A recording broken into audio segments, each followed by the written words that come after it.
There is a specific silence that arrives after years of constant emotional noise and unbalanced relationships. It is not the silence of an empty room or physical isolation. It is the silence of a phone you stop checking throughout the day. Group chats sit unread, messages unanswered without anxiety or urgency anymore. Birthdays pass quietly and you realize you do not miss hearing from anyone. This silence was never planned or chosen in a single moment. You did not wake up one morning deciding to cut everyone out of your life. It happened slowly, through small moments that accumulated over time. One message went unanswered, then another invitation felt too heavy to accept. Eventually, you stopped explaining yourself to people who never truly listened. You stopped showing up for those who rarely showed up for you. What remains is not emptiness, but an unexpected sense of calm and relief. 1. You were already alone before you left. Before you cut anyone off, loneliness had already become a familiar and constant internal state. You could sit in rooms full of people and still feel emotionally unseen and disconnected. Conversations happened, but they rarely touched anything real inside you. You listened, responded, and participated, yet something essential was always missing. Being surrounded by others never guaranteed feeling supported or understood.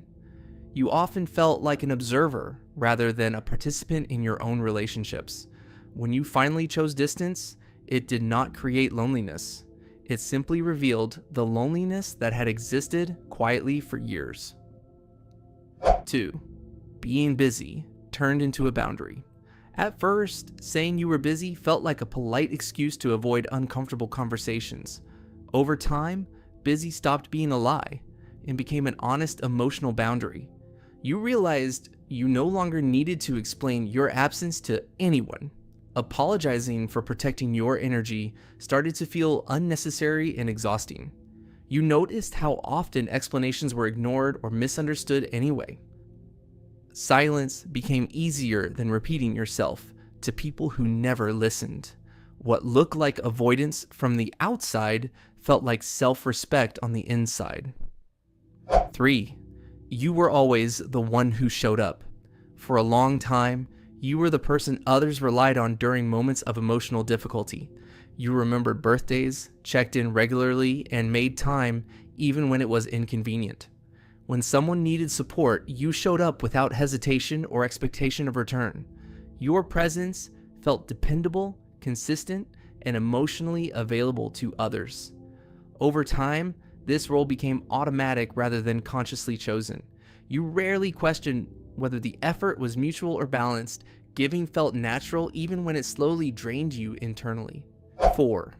When you needed help, no one came.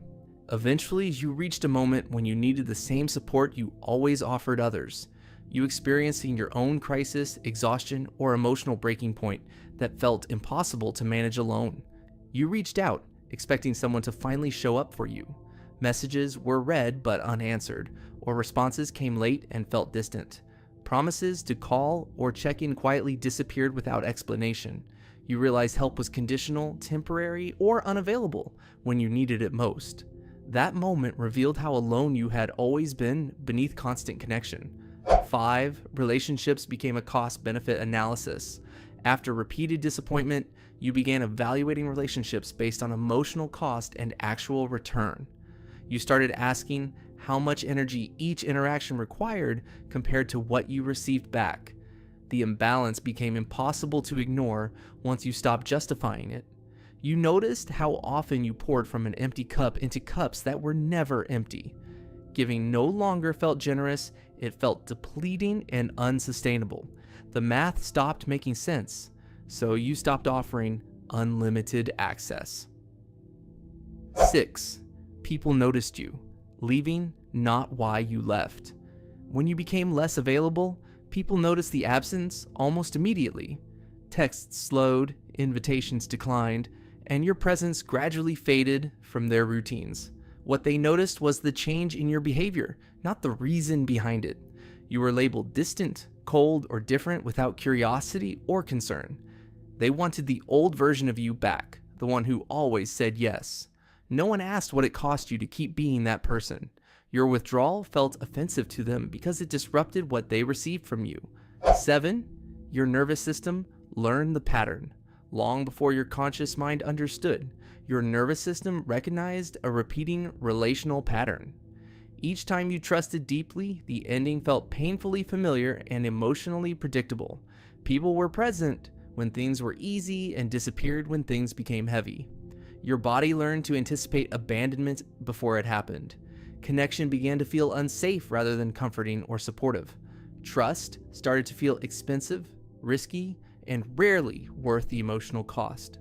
This learning was not pessimism, it was accumulated experience stored in the nervous system. 8. Leaving first feels less painful than being left.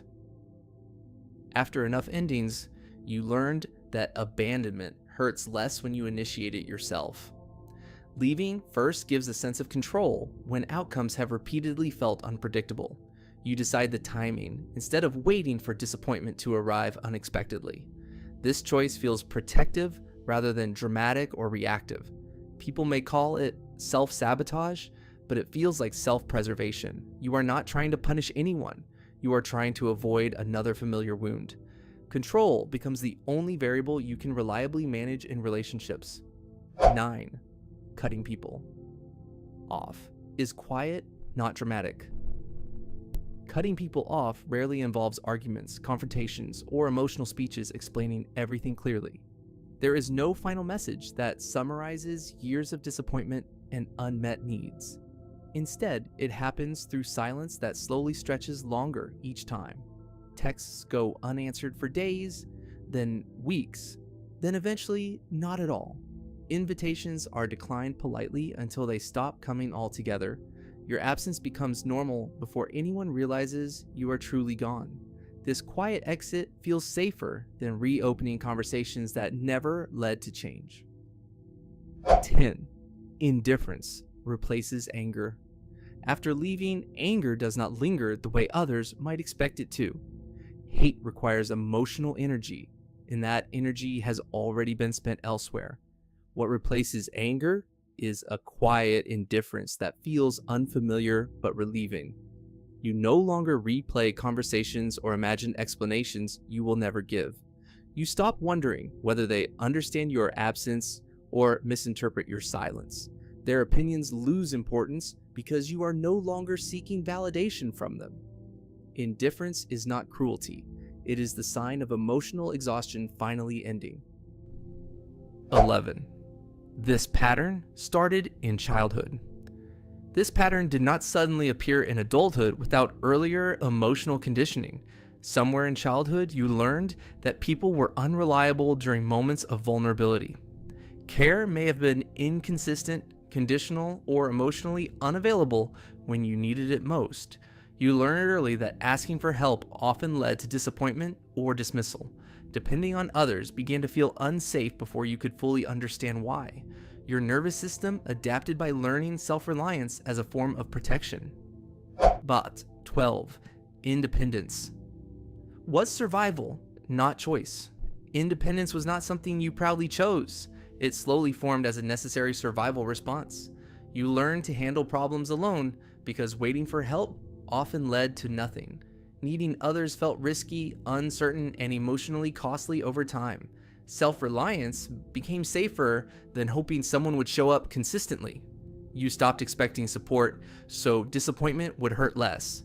What looked like strength from the outside was protection from repeated emotional loss. 13. Adult relationships. Repeated. The same ending. As you grew older, new relationships followed a familiar emotional trajectory despite different people. Early connection felt promising, attentive, and emotionally engaging at first. Over time, imbalance quietly returned without clear explanation or warning signs. You noticed yourself giving more, adjusting more, and waiting more than the other person. Support faded when vulnerability appeared, repeating patterns you already recognized. Each ending reinforced the belief that closeness eventually leads to emotional withdrawal. 14. You learn to spot abandonment early. After enough repetition, you became highly sensitive to early signs of emotional withdrawal. Small changes in tone, response time, or effort no longer felt random or insignificant. You noticed when enthusiasm faded and conversations became shorter and more surface level. Promises of future plans began to sound like placeholders rather than genuine intention, so you stopped chasing clarity once patterns became familiar. Pulling back quietly felt safer than waiting to be disappointed again. 15. Leaving became self-preservation. Eventually, leaving stopped feeling like rejection and started feeling like emotional survival. You were no longer trying to punish others or prove a point through distance. You were protecting what little emotional energy remained after years of overgiving. Staying required shrinking yourself, performing constantly, and accepting one-sided connection. Leaving allowed your nervous system to finally rest and recover. What others called walls felt like necessary boundaries to you. Cutting everyone off is often misunderstood as coldness, bitterness, or an inability to maintain relationships. In reality, it is a response to long-term emotional imbalance and repeated unmet needs. You did not leave because you stopped caring about people. You left because caring without reciprocity slowly destroyed your sense of self. Isolation was not chosen because it felt good. It was chosen because it felt safer than constant emotional disappointment. Being alone became less painful than being unseen in crowded relationships. This choice is not about hatred, punishment, or superiority. It is about refusing to accept crumbs and calling them connection anymore. You are not cold, broken, or incapable of intimacy. You are someone who learned that peace sometimes requires walking away.